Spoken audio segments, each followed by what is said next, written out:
Serie B-Win. Tutti i colori della passione.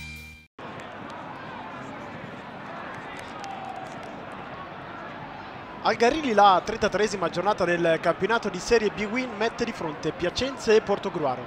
Gli uomini di Madonna, senza gli squalificati Cacia, Guerra e Zenoni, cercano 3 punti per fare un passo importante nella lotta a salvezza e per dimenticare le polemiche sull'indagine della FIGC sull'afflusso anomalo di scommesse nella sfida con l'Atalanta. Salvezza è la parola d'ordine anche per il Portogruaro, privo di Gerardi, del tecnico Agostinelli, fermati dal giudice sportivo.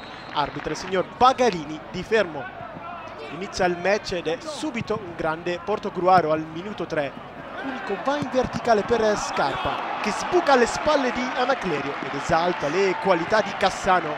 Gran destro il volo di Scarpa, bravo nella risposta a Cassano.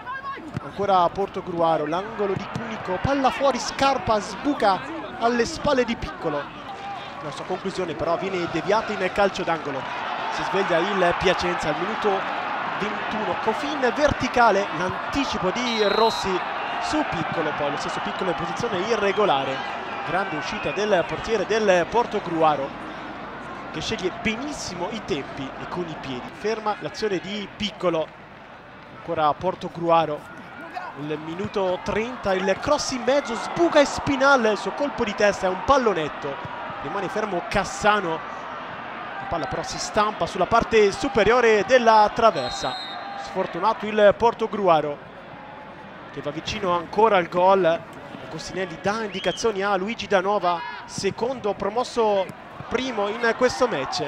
Qui Altinier, poi Franceschini sulla punizione di Scozzarella. Non riescono a trovare la deviazione giusta, ma il gol è nell'area. Scozzarella apre per Cristante, il suo è un cross, diventa un tiro. Cassano è battuto, il primo gol del match, il gol che apre lo score con Cristante, il gol dell'ex, lui che ha giocato dal 2001 al 2005 con la maglia del Piacenza, oltre 100 presenze senza trovare il gol. Si va a riposo sull'1-0 Portogruaro.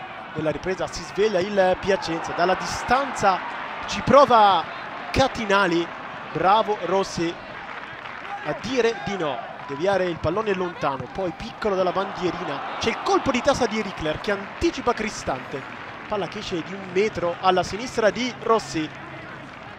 Lo rivediamo, il cross di un buon Piccolo e Rickler che non trova la porta. Al minuto però 80 il gol che decide il match, gran numero di Altinier, salta May con un tunnel, entra in area e con il sinistro fa 10 in campionato, fa 2-0 Portogruaro. Il gol che regala i 3 punti agli uomini di Agostinelli. Qui Cassano è colpevole perché non esce, è in ritardo anche la chiusura di Gervasoni con il sinistro. Altinier fa 2-0.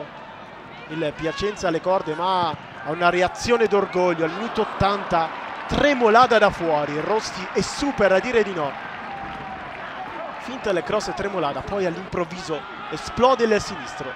Rossi mette in calcio d'angolo, arriva comunque il gol dell'1-2, lo segna Guzman su cross dalla destra di Avogadri, il 4º gol in campionato per l'ex giocatore tra l'altro anche della Juventus. Non può nulla qui Rossi, non può nulla più il Piacenza, arriva il triplice fischio di Bagalini, finisce 2-1 Portogruaro, che fa un passo in avanti per la salvezza.